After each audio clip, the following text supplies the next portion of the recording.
सभी यहाँ पर बैठे हुए सदस्यवृंद और उपस्थित जितने वक्तृगण हैं और 36 बिरादरी के सभी जितने भी भाईगण बंधुगण माताएं बहनें यहाँ पर आई हैं, सभी को नमस्कार करती हुई, देखो सबसे पहले तो आपको कुछ निर्देश दे दूं। सबसे पहले आप सबके पास एंड्रॉइड फोन है, सबके पास सुविधा है नेट की। सबसे पहले तो कुरान ऐप डाउनलोड कर लो। जो भी मौलाना बहकाते हैं, जो भी बहकावे के कार्य चल रहे हैं, बहुत बड़े स्तर पर चल रहा है। आप मेरी वीडियो वायरल होने के बाद कई मौलाना, लगभग 25 से 30 मौलाना केवल शांति का पाठ पढ़ाने के लिए सामने आए और लगातार उनके कमेंट्स देखे, लगातार वो मुझे टैग कर रहे थे और ये बता रहे थे कि इस्लाम एक शांति का मजहब है, आप कहाँ की चर्चा कर रहे हो। लगातार वो बता रहे हैं कि इस्लाम एक शांति का मजहब है, आप क्यों चिल्ला रहे हो। मैं आपको बता दूं, आप पढ़ करके देख लो, सूरह तौबा 2 नंबर की ये आयत वो है, अध्याय है उनका, वो थोड़ा थोड़ा ज्ञान उसके विषय में जरूर रखो, क्योंकि ये हर स्तर पर चल रहा है। आप मार काट की बात कर रहे हैं, वो इनका लास्ट स्टेप आता है। उससे पहले 9 स्टेप पर भारत के, पूरे यूरोप के, पूरे विश्व के अंदर जिहाद चल रहा है। वो एजुकेशन जिहाद है, वो जनसंख्या जिहाद है, वो मीडिया जिहाद है, वो लैंड जिहाद है, वो राजनीतिक जिहाद है। मैं आपको बहुत सारे जिहाद गिना सकती हूँ। बात ये कहना चाहती हूँ कि जो इनको कहते हैं कि ये शांति प्रिय मजहब है, अपने लोग भी कहने लग गए हैं। उनकी सुनते सुनते अपने लोग भी ये बात कहने लगे हैं कि शांति प्रिय मजहब है। परंतु एक क्रांतिकारी की 2 पंक्तियां मुझे याद आती हैं। वो कहते हैं, हम आह भी भरते हैं हो जाते हैं बदनाम, वो कत्ल भी करते हैं आवाज नहीं होती। वो सारी दुनिया को मिटाते चले आए, तब भी वो शांति का टैग लिए घूम रहे हैं। अरब में यदि आप पहले 1400 साल पहले का इतिहास पढ़े, बंधुओं, हर स्तर पर लड़ना पड़ेगा। आप बिना पढ़े भी हर चीज को काउंटर नहीं कर सकते। आपको 2 तर्कों में वो हरा करके शांति प्रिय मजहब सिद्ध करने की उसकी ताकत भी अब खड़ी हो गई है। हमारे ही भाई बंधु लगातार कह रहे हैं, कहाँ की बातें करते हो, शांति वाले हैं ये लोग, ये कुरान शांति फैलाती है। कोई धर्म आपको उपद्रव करना नहीं सिखाता, लेकिन आप याद रखो 1400 साल पहले अरब के अंदर जब ये शुरू हुआ था, बनु मुस्तकिल, बनु कैनका, बनु खैबर, दुनिया भर के कबीले थे, जिनमें हिंदू भी रहते थे, जिनमें ईसाई भी रहते थे, जिसमें यहूदी भी रहते थे। कहाँ गए सब, कहाँ गए। यदि ये शांति का मजहब है, ये शांति सिखाता है, तो वे कहाँ गए। वे सारे मूर्ति पूजक, वे सारे ईसाई व यहूदी सबसे पहले तो अरब में से कहाँ गए। उसके बाद आगे बढ़े, ईरान में सब लोग रहते थे। किसका था ईरान? हमारे लोगों का था, आर्यन देश था, वो आर्य लोगों का देश था। उसको सबको तहस नहस कर डाला। कब? जब ये बोल रहे थे शांति प्रिय मजहब है। उसके बाद आगे बढ़ते गए हमारे सामने आए 712 ईस्वी में। मैं अपनी तरफ से कुछ नहीं कहूंगी, उन्होंने उसी समय पे एक लेखक अल-तुर्फी हुआ, उसने चचनामा लिखा, जिसका अंग्रेजी में अनुवाद इलियट और डाउसन ने किया, जो कि यहाँ के नहीं थे। इंग्लैंड में सबसे पहले लंदन में वो पुस्तक छपी और उन्होंने कहा कि यहाँ पर जब वो भारत में आया, मोहम्मद बिन कासिम, उसने इतने अत्याचार किए, हमारी सारी माताओं बहनों के साथ लूटपाट बलात्कार किया। राजा ताहिर की 2 बेटियां, परिमल देवी, सूरज देवी, हज्जाज को भेजा उसके हरम को पूरा करने के लिए। वहां पर लाखों महिलाएं लूट का माल। आप थोड़े थोड़े कॉन्सेप्ट इनके समझिए। आपके यहाँ पर जब आप कोई भी मत, मजहब या किसी मत धर्म का नाम लेते हैं, तो सबसे पहले उसमें ईश्वर आता है, उसके बाद आप धार्मिक कार्य लेते हैं, उसके बाद आप परोपकार के कार्य लेते हैं। लेकिन इनकी सारी कुरान की जगह जगह आयतें हैं, जगह जगह आयतें बनी हुई हैं। सूरह तौबा जो कि 9 नंबर का अध्याय है, उसकी 5वीं जो आयत है, वो कहती है कि इनको जहां कहीं भी पाओ कत्ल करो।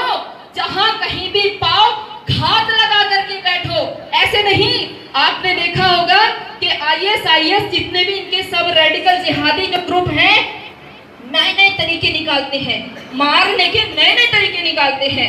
कभी गला काटेंगे, कभी उसका वीडियो बनाएंगे, पोर पोर काट काट करके लाएंगे। आपने देखा है क्या कभी किसी धर्म युद्ध में या फिर युद्ध में कभी ऐसी हत्याएं होती देखी हैं? लेकिन इनके कुरान में कहा गया है, जो आपको नहीं मानता, जो अल्लाह को नहीं मानता, जो मोहम्मद पर विश्वास नहीं करता, उसके पोर पोर पर वार करो, उसके इतने इतने अंग अंग पर काट करके डालो। यदि आपको विश्वास नहीं होता, चांदनी चौक में जाकर के देख लो, जितना भी सिखों ने बलिदान दिए थे सबकी उन्होंने मूर्तियां स्थापित कर रखी है। आज भी वो जिंदा है। वो सारा म्यूजियम आप एक बार घूम करके आइए। बंदा बैरागी का 4 साल का बेटा, उससे कहा गया इस्लाम स्वीकार करो। बच्चे ने, छोटे बच्चे ने कहा, 4 साल का बच्चा जानता था, बोला मैं इस्लाम स्वीकार नहीं करूंगा।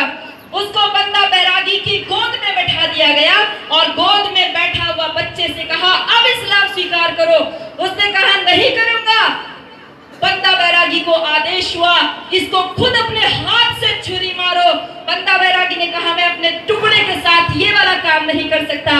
उन्होंने उसको गोद से उठाया, उसका सीना चीर करके उसका हृदय बाहर निकाल करके बंदा बैरागी के मुंह में ठूस दिया। ये लो तुम्हारे बच्चे के लोथड़े, तुम अपने मुंह में खाओ।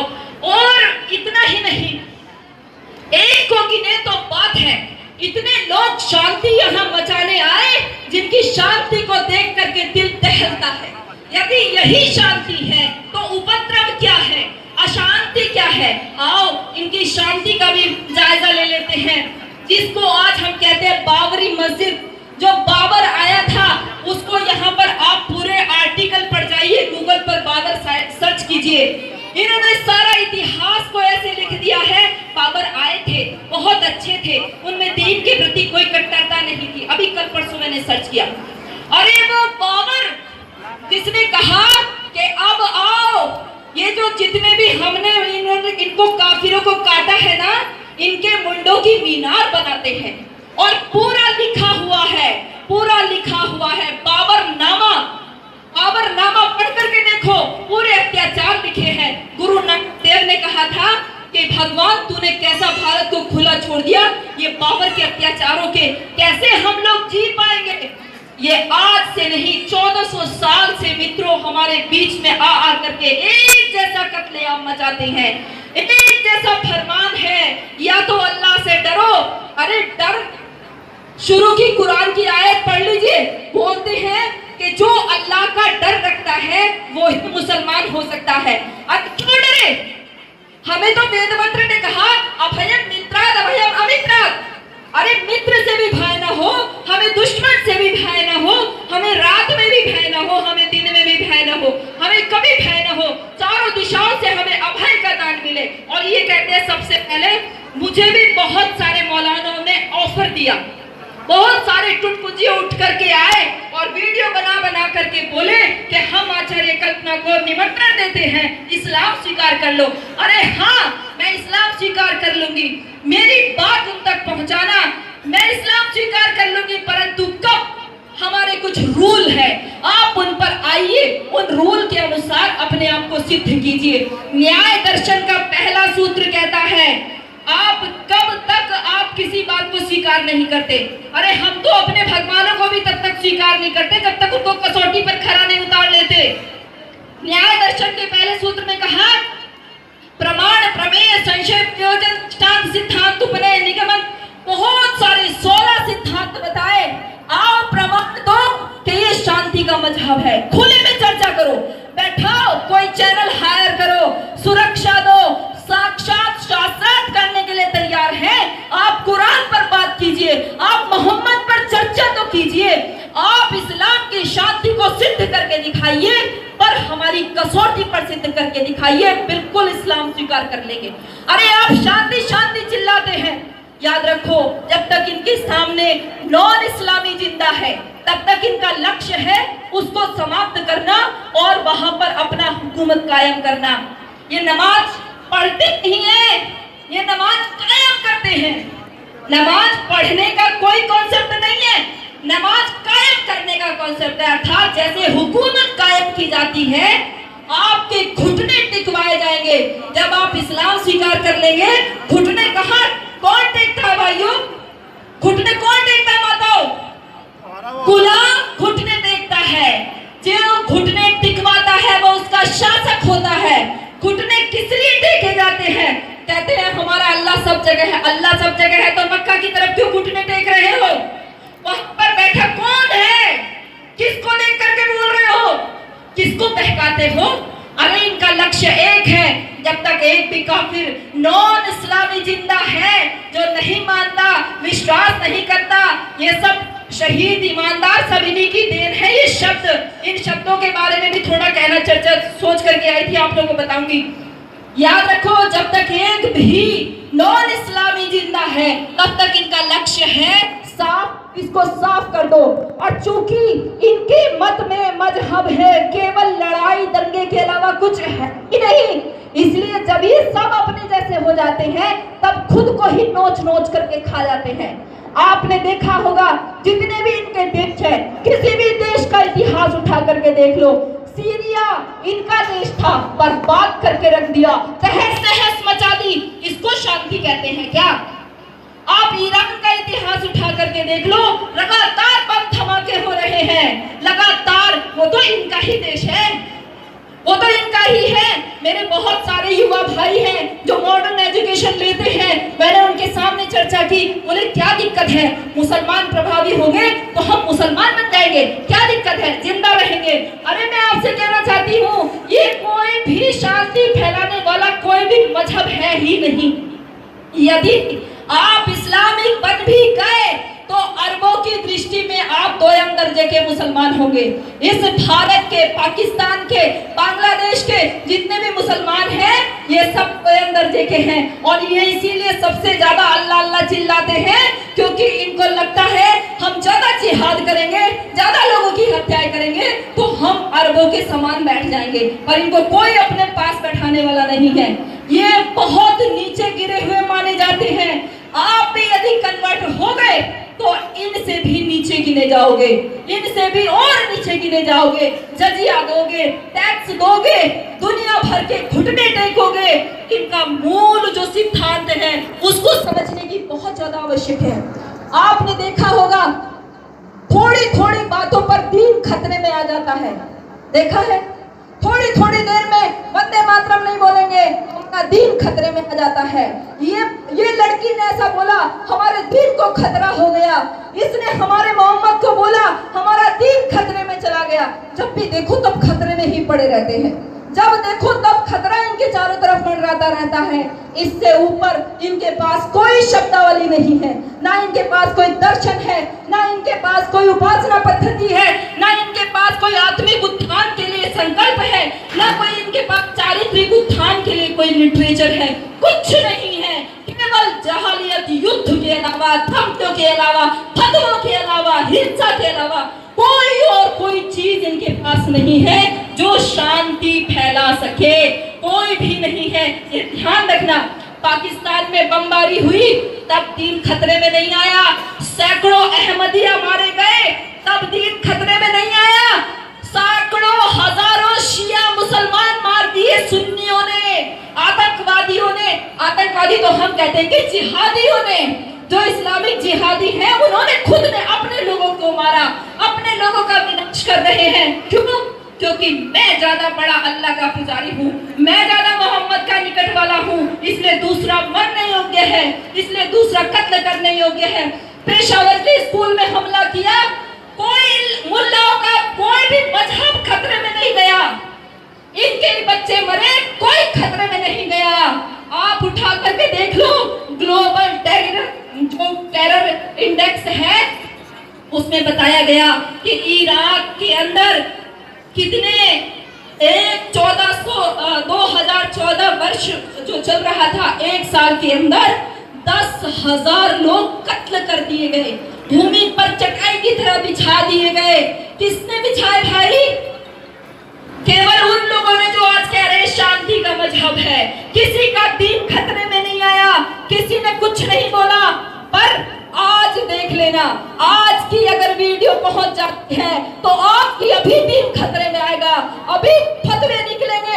ही दुनिया भर में अशांति फैलाई जाएगी।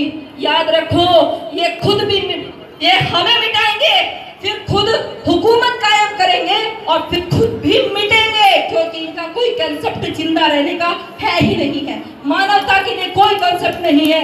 और एक बात और आपको बता दूं, पूरे विश्व में आज जो कहते हैं ये कि हमारी पूरे विश्व में आबादी आधी हो गई है। पूरी आबादी का आधा भाग अब इस्लामिक झंडे के नीचे आ चुका है। कोई पूछ के देखो, ये आधी आबादी ने पूरी मानवता को क्या दिया? बताए कोई, जो सेकुलर बनकर के बैठे हुए मेरे भाई हैं, बताओ कोई कि पूरी इस्लामिक आबादी ने पूरे विश्व भर की मानवता को बचाने के लिए क्या काम किया? केवल आतंक, केवल हिंसा, केवल घृणा। कुछ कहेंगे ठीक खतरे में आया, अगले वाले चिल्लाएंगे मारो काटो गले उतार लो, और इनको इतने 1 करोड़ का इनाम इस गले पर, 10 करोड़ का इनाम इस गले पर, और कोई शब्दावली है ही नहीं है। किसको हम मारे बैठे हैं? हमारे बीच में गली कूचे घर में सब में ऐसे लोग घुस चुके हैं। यदि हमें तो भी लगता है तो और पूछो, भारत की कितना बड़ा सब्सिडी का भाग इनके पास जाता है? कोई आंकड़ा निकाल करके बताए। हम लोग खेती करते हैं, हम नौकरी करते हैं, अपना कर देते हैं, अपना कर्ज देते हैं, अपना सब कुछ कर्ज उठाने के बाद भी हम बैंकों की किस्त चुकाते चुकाते हमारे लोग मर जाते हैं। एक मुसलमान कम्युनिटी से पूछ करके देखो कि इन्होंने कितना कर अपने देश को दिया है। केवल हम लोगों ने जो कर दिया है उस पर इनका जिहाद खड़ा हुआ है। केवल हम लोग जो पैसा देते हैं उस पर ये लोग कश्मीर से हिंदू भगाते हैं। हम लोग जो पैसा देते हैं उसको विविध योजनाओं के माध्यम से वहां से निकालते हैं और अपना दीन का प्रचार करते हैं, क्योंकि इनके इस्लाम में मूल कंसेप्ट है काफिर की जो भी व्यवस्था होगी उसमें सहयोग नहीं करना है। काफिर की जो शासन होगा उसको उखाड़ फेंकने के लिए तो तैयारी करनी है, और उस उखाड़ फेंकने में क्या क्या सहयोग होगा? हिंसा करो, जिहाद करो, जो उसके पक्ष में खड़ा हो उसका कत्ल करो। पूछ करके देखो, कोई बताता नहीं है। नाजीवाद हावी हुआ था जर्मन में, कितने लोग मारे गए थे? 6 करोड़ लोग मारे गए थे। जब साम्यवाद रूस में हावी हुआ 2 करोड़ लोग मारे गए। जब साम्यवाद चीन में पहुंचा तो 7 करोड़ लोगों की हत्या हुई। कोई मुझे आंकड़ा देकर के तो बताए कि 1400 साल से लेकर के आज तक इन शांति प्रियों ने कितने कत्ल किए हैं, कितने पशुओं को इन्होंने मारा है, कितनी मानवता को दर्द दिया है। मित्रों, इनके कुरान में कह दिया गया है कि भय बैठाओ, भय, इनके दिलों में भय बैठा दो। भगवान जो इनका अल्लाह है वो इनके पीछे से इनको ताकत दे रहा है कि काफिर तुम्हारे खुले दुश्मन हैं, इनको काटो और भय बैठाओ। ये तुमसे डरे डरे रहने चाहिए। मैं आप पूछना चाहती हूँ, क्या आज वो भय सफल है या असफल है? यदि हम लोग ये चाहते हैं कि हमारा अस्तित्व जिंदा रहे, यदि हम लोग ये चाहते हैं कि पूरे विश्व में मानवता कायम हो, तो ये तथाकथित शांति को हिला करके रख दो। ये शांति नहीं है, ये उपद्रव है। ये जो कहते हैं ना कि एक काफिर भी यदि सांस ले रहा है तो वो उपद्रव कर रहा है। बोलती है हमारा मजहब खतरे में है क्योंकि एक काफिर अभी सांस ले रहा है। जब तक एक भी काफिर की सांस जिंदा है तब तक इनका उपद्रव चलता रहेगा। और लास्ट बात मैं 2 शब्दों में जो कहना चाहती थी, भाइयों, शहीद शब्द को दूर निकाल दो अपने कोश से। शहीद वही माना जाता है जो इस्लाम के लिए अपनी जान देता है। आज हम भगत सिंह के आगे भी शहीद लगाने लग गए। दूसरा, ईमानदार शब्द अपने पास से निकाल दो। ईमान कहते हैं जो अल्लाह और मोहम्मद में आंखें बंद करके, बुद्धि बंद करके विश्वास रखता है, वो ईमानदार है। हम ईमान का हमारे यहाँ निष्ठावान शब्द है, शहीद के लिए बलिदानी शब्द है। बदलवाओ ये भाषाएं जो हमारे बीच में हमारे ऊपर राज कर रही है। और बस अंतिम बात अपने भाइयों के लिए, 36 बिरादरियों के लिए कहना चाहती हूँ, याद रखो वो 36 बिरादरी पाकिस्तान में में भी थी। याद रखो, वो 36 बिरादरी कभी कश्मीर में भी हुआ करती थी, वो 36 बिरादरी कभी अफगानिस्तान में हुआ करती थी। आज एक नामो निशान नहीं है, कहीं पर नहीं है। ये हमारी व्यवस्था का लाभ उठा करके उस पर बैठेंगे और उसी को समाप्त करेंगे। इनकी सबसे बड़ी नीति यही है। बस अंत में एक बात कहूंगी, एक दिन मैंने जरा सा सूर्य से कुछ यूं कहा, एक दिन मैंने जरा सा सूर्य से कुछ यूं कहा, आपके साम्राज्य में ना अंधेरा क्यों रहा? क्रुद्ध होकर वो दहाड़ा, मैं अकेला करूं, तुम निकम्मों के लिए मैं ही भला कब तक करूं? आकाश की आराधना के चक्करों में मत पड़ो, संग्राम ये घनघोर है, कुछ मैं लड़ूं कुछ तुम लड़ो, कुछ मैं लड़ूं कुछ तुम लड़ो। बहुत बढ़िया, बहुत अच्छा।